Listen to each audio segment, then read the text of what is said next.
Halo, lo, apa kabar? Saya Hersman Munarif dari Forum News Network. Seperti biasa, saya ajak Anda ngobrol bersama dengan Bung Rocky Gerung. Bung Rocky, publik mulai khawatir ini melihat komposisi kabinet Pak Prabowo Gibran ini ya, karena beberapa menteri, beberapa calon menteri gitu ya, itu terdeteksi mereka ini punya hubungan atau terkait, bahkan ada juga yang hubungan famili dengan kelompok-kelompok yang disebut sebagai oligarki atau pemilik modal besar gitu ya. Dan bersamaan dengan itu salah satu calon menteri saat ini yakni Menteri Bahlil yang sekarang ini kan sedang banyak sekali dipersoalkan karena disertasinya karena gelar doktornya ya di UI dan disertasinya itu diduga itu merupakan plagiat. Jadi ini merupakan pelanggaran etis dan juga ada persoalan pelanggaran akademis. Ya, publik mendeteksi mulai meraba kondisi etis dari kabinet Pak Prabowo. Yang pertama, orang melihat ada beberapa nama yang terindikasi terhubung atau terafiliasi dengan kepentingan oligarki. Hal yang mungkin biasa aja, tetapi kita mau lihat impact-nya di dalam portofolio kabinet nanti. Siapa memegang apa, dikendalikan oleh siapa, demi tujuan apa. Kira-kira begitu pertanyaan penelitiannya.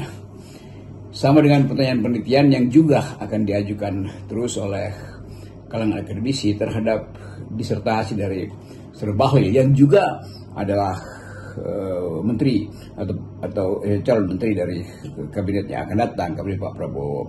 Karena mulai dideteksi kelihatannya ada penyelundupan administrasi di situ, terutama karena kedudukan dari si promotor yang terafiliasi. Ini kata terafiliasi ini selalu kita mesti terangkan. Terafiliasi biasa saja sebetulnya, tapi di Indonesia terafiliasi itu ada bobot politiknya. Terafiliasi kepentingan Bahlil, yaitu sebagai komisaris. Juga orang mulai menduga bahwa ada ghostwriter di belakang disertasi Pak Bahlil. Iya, biasa aja ghostwriter. Yang penting dia bisa dipertanggungjawabkan oleh pemesannya. Tetapi kalau ghostwriter itu juga kemudian memanfaatkan sumber-sumber yang sebetulnya potensi plagiasi, itu jadi masalah tuh. Nah, semua ini ada di dalam publik kita, beredar di dalam publik kita justru untuk menduga dengan kuat bahwa potensi ethical atau sebut aja pelanggaran etik di dalam atau cari istilah yang lebih aman lah, potensi ditemukannya tokoh-tokoh yang bermasalah secara etis di kabinet Pak Prabowo itu akan menimbulkan problem panjang nanti, karena orang ingin melihat ada kontras etis antara Jokowi dan Pak Prabowo. Kalau kontras pembangunan mungkin kita anggap ya udahlah Pak Prabowo yang meneruskan tema-tema pembangunan dari Presiden Jokowi, Presiden sebelumnya. Tetapi kalau soal etis itu nggak boleh ada yang sustain, ada yang dilanjutkan. Jadi kita mau lihat bahwa konflik kepentingan itu adalah soal etis di dalam pembentukan kabinet Pak Prabowo. Pelanggaran-pelanggaran yang sifatnya akademis dan melanggar tertib akademis, tertib etik dan tertib metodologi juga itu akan jadi penanda buruk dari sebuah kabinet. Jadi kelihatannya soal ya akhirnya orang akan lihat soal Bahlil dan soal Gibran dan soal beberapa menteri yang terindikasi ya kata terindikasi juga sama dengan kata terafiliasi dengan beberapa kepentingan oligarki, itu akan menimbulkan kondisi unethical dalam kabinet Pak Prabowo nanti. Ya mudah-mudahan istilah unethical itu tepatnya. Oke. Selain soal konflik of interest dan kemudian juga soal pelanggaran etik yang juga banyak disorot, ini adalah soal besarnya jumlah anggota kabinet dan besarnya anggaran yang akan disedot untuk menggaji dan membiayai departemen atau lembaga yang mereka kelola. Ini memang saya bayangkan ini nanti bisa-bisa APBN habis untuk belanja rutin ya, untuk membiayai lembaga dan kabinet yang begitu banyak gitu. Memang kabinet Pak Prabowo akan jadi sangat besar dan itu artinya beban bagi pajak rakyat yang akan membiayai. Tapi mungkin juga orang berpikir bahwa kabinet yang besar bisa melayani lebih banyak. Tetapi masalahnya adalah inti pelayanan publik itu apa? Kalau kabinet itu akhirnya berfokus pada semacam menyudutkan mereka yang tetap akan kritis di dalam mengawasi kebijakan Pak Prabowo, itu artinya kabinet itu tidak mampu untuk mengendalikan arogansinya itu. Kita berharap tidak terjadi, tetapi kita mulai menduga bahwa kalau sebagian besar isi dari kabinet itu adalah datang dari kawasan yang mentalnya sama dengan kawasan Pak Jokowi, tentu itu bermasalah secara sebetulnya secara keutuhan berpikir. Tetapi sekali lagi yang lebih penting adalah apakah kabinet ini mampu untuk mewakili kecemasan anak muda terhadap kondisi ketenagakerjaan, kondisi utang luar negeri, kondisi daya saing produk-produk industri kita yang makin lama makin merosot. Dan karena itu upaya kita untuk mendalilkan bahwa sumber-sumber pendapatan pemerintah itu tidak mungkin diperoleh tanpa melalui utang, kan itu akhirnya begitu kan. Jadi kecemasan itu ada kecemasan anak-anak muda yang ingin melihat Indonesia ditumbuhkan dalam wilayah yang rasional, dan kita akhirnya harus pergi lagi pada apakah APBN itu sanggup menghasilkan atau memenuhi kebutuhan pembangunan masa depan, atau APBN itu akhirnya menjadi semacam tempat untuk memberi pembenaran pada utang, kan itu dasarnya kan. Jadi kalau dari awal APBN itu hanya akan bisa berfungsi kalau utangnya tiba, itu artinya negeri ini memang tidak punya inisiatif atau tidak punya kapasitas atau kreativitas untuk menggali sumber-sumber yang memungkinkan orang percaya bahwa negeri ini pada kabinet nanti akan bekerja tanpa utang atau dengan utang yang minimal. Dan utang yang sedang diincar itu tentu utang yang sifatnya tidak akan memberi efek multiplier di dalam menggerakkan ekonomi. Kalau utang itu dipakai untuk proyek-proyek yang juga padat modal, itu artinya nggak ada tetesan ke bawah. Kalau utang itu dipakai juga untuk membayar utang, itu artinya kita nggak punya lagi kreativitas untuk membayangkan bahwa Indonesia punya kapasitas untuk jadi negara maju di kemudian hari. Pak Prabowo dalam pembekalan di Hambalang mengingatkan para menteri agar APBN digunakan sebesar-besarnya untuk kesejahteraan rakyat. Tapi ya tadi itu kita sudah bahas soal besarnya jumlah anggota kabinet aja, bisa aja APBN kita yang cekak itu makin nipis saja gitu. Dan kemudian ini tetap banyaknya menteri-menteri lama ini kan ini terdeteksi mereka-mereka ini banyak diantaranya adalah para pebisnis, itu pengusaha, dan ini ya dikhawatirkan konflik kepentingan di kalangan anggota kabinetnya itu makin besar bahkan dibandingkan dengan eranya Pak Jokowi. Ya tentu dalam sorotan publik terhadap postur kabinet itu timbul kecemasan atau kegelisahan bahwa APBN tidak mungkin dipakai untuk membiayai proyek kesejahteraan yang adalah proyek-proyek akumulasi itu yang minim impactnya pada perluasan lapangan kerja. Dugaan-dugaan itu tentu juga diwarnai oleh dugaan bahwa, atau dugaan yang lebih kuat lagi bahwa sektor-sektor tertentu ekstraktif, soal lingkungan, soal energi itu akan dikuasai, pangan akan dikuasai oleh mereka yang menjadi proksi dari kepentingan oligarki di luar. Kan itu yang mulai dibaca hari-hari ini, atau mulai terbaca atau dari daftar atau dari profil dari mereka yang akan menduduki kabinet.